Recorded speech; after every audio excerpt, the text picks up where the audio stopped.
Now, let's talk about what the defense did today, because there is one very interesting suggestion. So we have criminal trial attorney Sara Azari and high-profile defense attorney Mark Geragos. It's good to have you both. So let's deal with what was just laid out. Sara, I'll start with you. Compressing the timeline certainly shows the urgency of Paul's friend Rogan, but what does it do in terms of the case to establish that Alex Murdaugh is the one who did it? Nothing.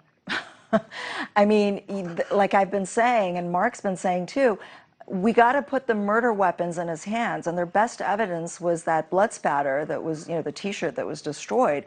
And then, Chris, also you have to look at the context of this whole thing. They did a horrible job with the crime scene. They didn't contain the crime scene. That yellow tape that you see on CSI, that's a real thing, right? Because it goes to the tainting of the evidence. And then they didn't process the scene properly. There were deputies' footprints, and then by admission on cross-examination, the officer said, we're not really supposed to walk through the crime scene, but we did. Oops. I mean, they didn't collect blood, that they didn't test for blood. There's just so much that they really messed up with this crime scene.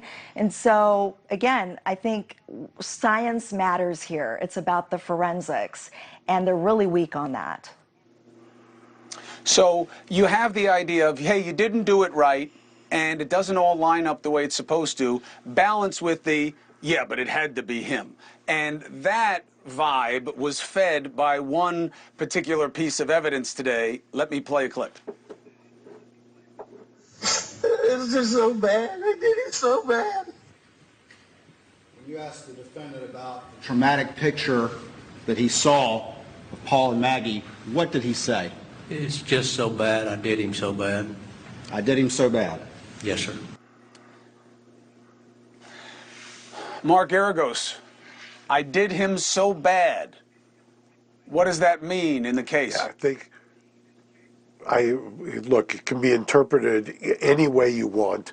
I did him so bad could be the way I raised him. I did him so bad could be, I could give you 10 different interpretations of that.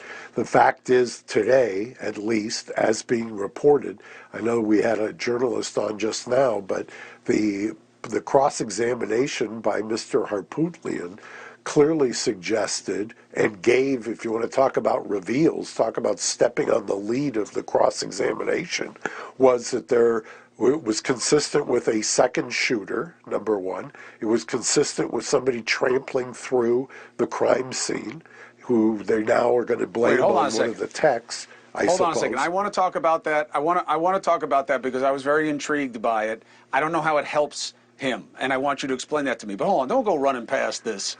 I did him so ugly, or I did him so bad. Sara, yes, it could be taken a lot of different ways. Geragos is right, as always. Yeah, I did him so bad. Fresh after your son is dead, and you're at the scene, and you say, I did him so bad.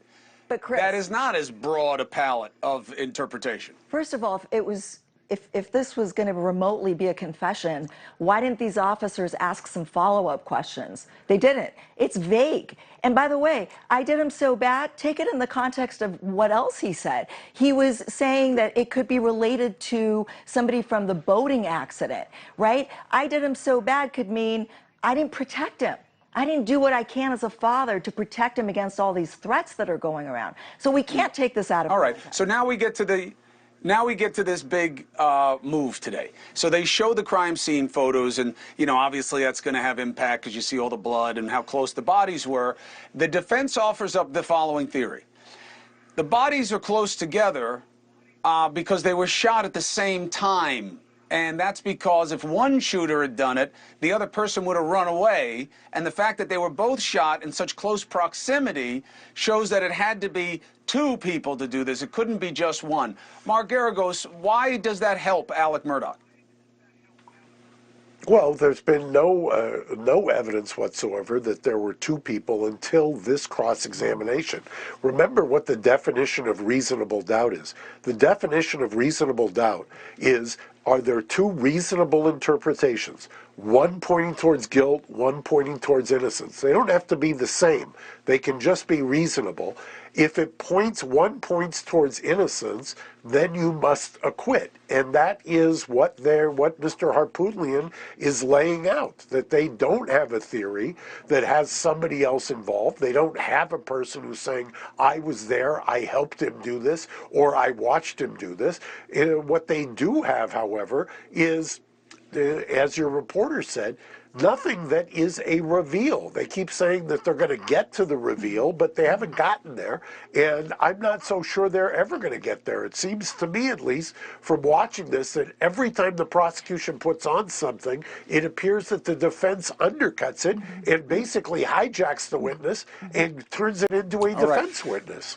Hey, thank you for watching. Please go to newsnationnow.com, newsnationnow.com, and you can find News Nation on your television provider. And don't forget to click the red subscribe button down below. Then you will get more of News Nation's fact-driven coverage.